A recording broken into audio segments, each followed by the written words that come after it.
Hi, my name's Phil. I like talking about politics, and in this video, I'd like to take a look at two of the WhatsApp messages or the threads from 2020 that have been released recently, and the pandemic handling, which demonstrates just how unsuitable Boris Johnson was to manage a kiddie's ball pool, let alone the country in the grip of a deadly pandemic.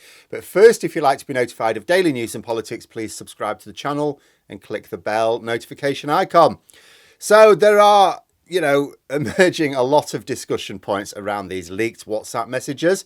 And I have a funny feeling they may be a bit of a theme this week. It depends on what keeps being revealed and what else happens. But these messages involving Boris Johnson really triggered me. I mean, I may have to have a little rant because as someone with a sort of scientific background, Boris Johnson's line of thinking, as shown in these messages, just brings back my 2020 irritation all over again. And you may say that Johnson has demonstrated his unsuitability to lead many times before. Yes, of course. But even when he has been talking absolute rubbish, we have to consider it will still have been filtered by conversations with advisors before he opened his mouth in public. It'd be almost like a case of, look, Prime Minister, if you're going to say this really stupid thing, can you at least say it in this less stupid way? What these messages are is the genuine thoughts of Boris Johnson. No filter from his advisors discussing how at least to present the latest harebrained scheme. The pure, unfiltered thinking of Boris Johnson, and it is powerfully the opposite of the sort of thinking you want managing a crisis. For example, just one comment.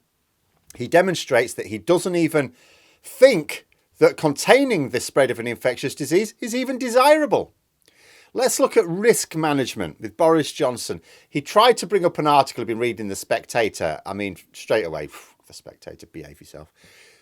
Chris Whitty, the chief medical officer, pointed out, look, it's got some fundamental things wrong here. But Johnson persists with his own completely unscientific thinking. He likens the risk of catching COVID for elderly people to falling down the stairs and asks this something, is this something that the government maybe should give a people choice over, as we don't order people not to use the stairs? And the comment really demonstrates that Johnson has no idea about the basics of risk management.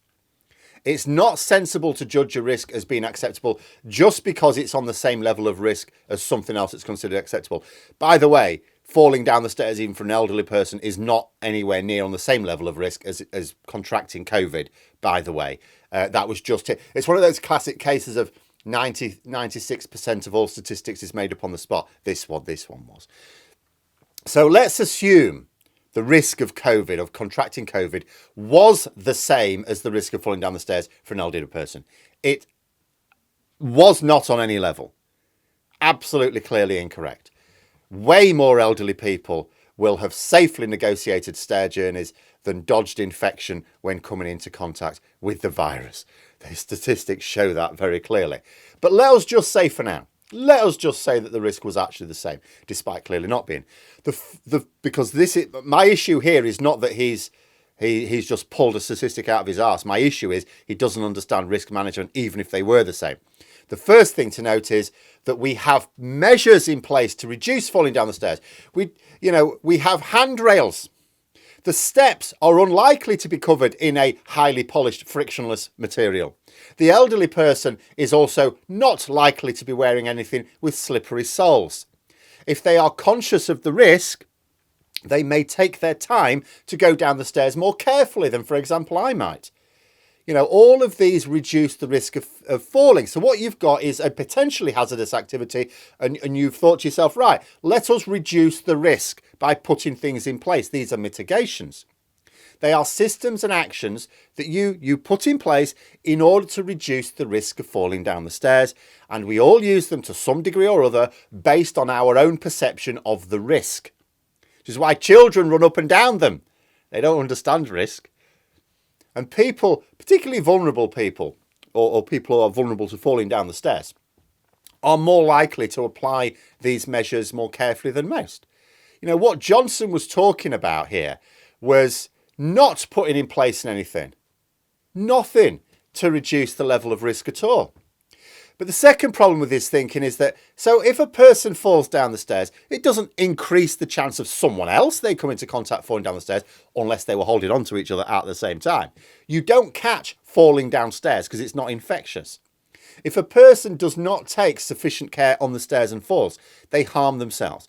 It will upset people who care about them, of course, because they've been harmed, but it ultimately harms themselves.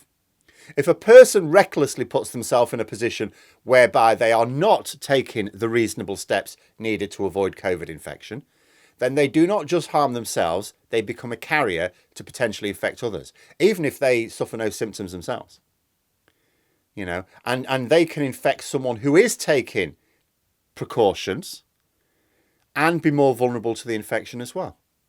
You know, if you live with someone who falls down the stairs, you're actually less likely to fall down yourself because you fell down the stairs. I think I might be a bit more careful. I don't fancy that.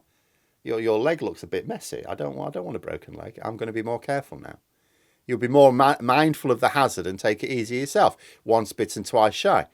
If you live with someone who becomes infected with COVID, however, you are much more likely to become infected yourself, especially if the infection is not known about.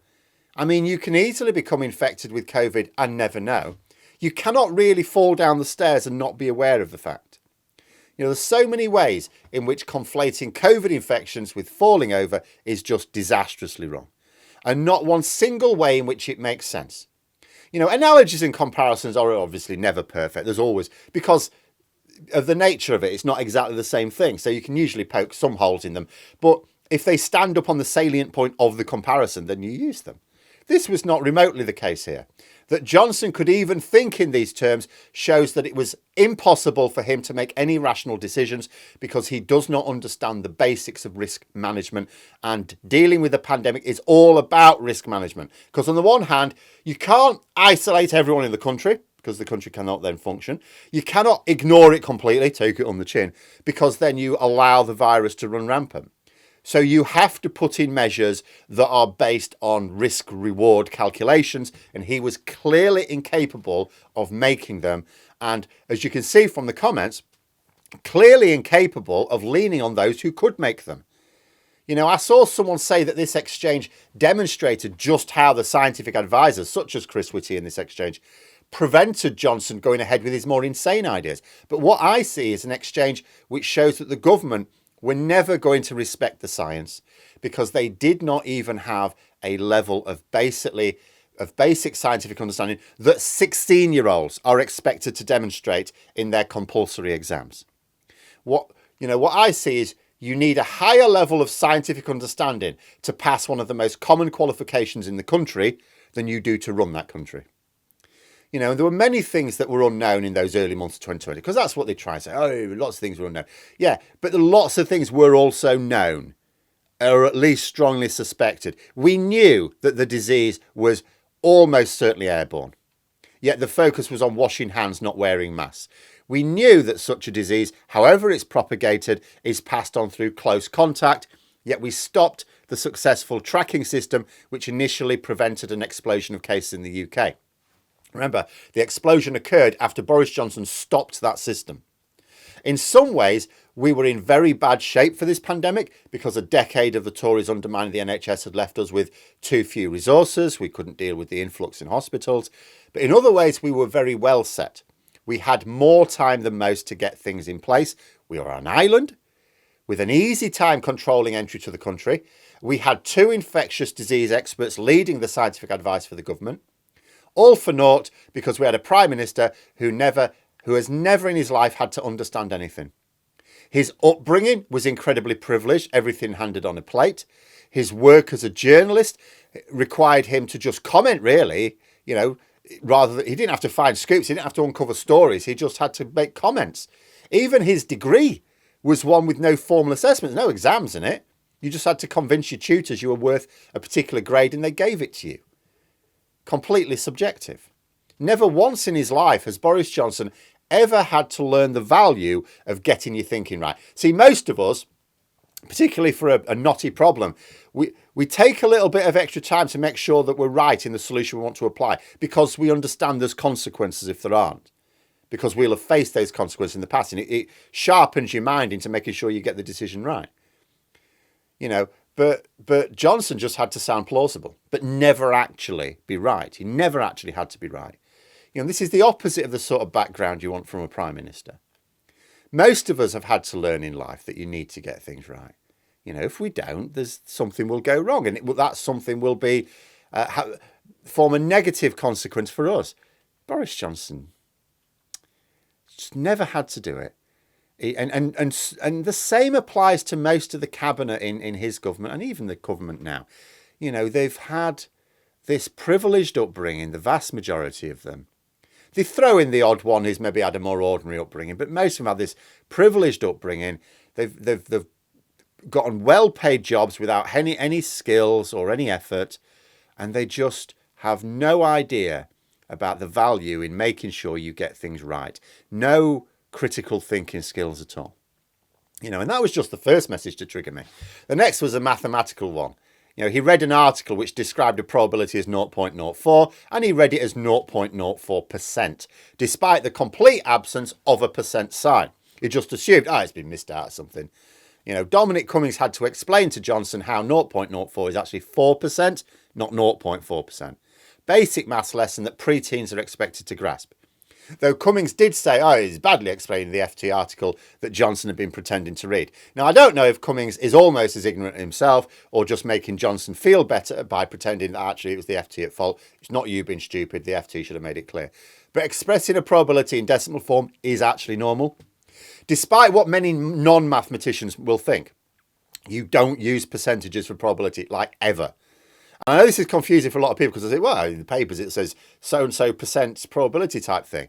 Yeah, but for people using the figures, you do not do that. Like if an adult comic like the Daily Express gave a probability figure, or even the BBC, if I'm going to be honest, yes, I would expect them to use a percentage because percentages are the most common form for people who don't understand probability. If you're just giving them the answer and you're not expecting them to do anything with it. So an outlet intended for someone with an average or below average understanding of maths, describing it, okay, yes, do that, make it clear. But mathematicians use the decimal form as standard. And the FT is written for people who are generally quite numerate. When someone with any sort of numeracy background, including the economists and investors who read the Financial Times, see a probability expressed as 0.04, they don't imagine the percent sign's been missed off. They know it means 4%. And for those curious why we do this, the reason we don't use probabilities as percentages is because you use the figure. It's not just a figure, look at that figure, that's nice. You use it in calculations, which means using it with values that are in decimal form. It helps nobody to mix decimals and percentages in a calculation. You can mix decimals and fractions because they're equivalent, but percentages are by definition 100 times greater than either a decimal or a fraction. So expressing probability in percentage form for anyone who is intended on using that figure for a calculation is asking for trouble. Incidentally, our country's national curriculum requires all children to understand this before they even become teenagers. So congratulations, former Prime Minister, a lower level of numeracy than the average 12-year-old is expected to have. But what these messages say to me is not only did Boris Johnson not have the basics of critical thinking, risk awareness, a school child level of knowledge of infectious diseases, or even an understanding of what a decimal number is, he never showed any signs of accepting his limitation and leaning on actual international experts. If I were a Prime Minister, of course I would not be. I mean, I've got a scientific background, but I'm not an expert in infectious diseases. You know, I can at least engage in conversation, I would like to think, with people who are, but ultimately I am not an expert. I would lean on those experts. He did not. He demonstrated that he had a well below average understanding of these things and yet still kept arguing with the experts. He kept debating with them in order to bend the facts to his political beliefs, beliefs that had no foundation at all because he didn't understand the basics of what the premise of what those beliefs were based on. I can barely imagine a more unsuitable person to take charge of a country, even during good times, much less the sustained period of chaos, some of which was his doing, that he was presiding over. But there we are. Those are my thoughts. Let me know yours in the comments below. Hope you found the video interesting. If you did, please click the like button. And if you'd like to support the channel further, the join button for memberships. And until next time, I'll see you later.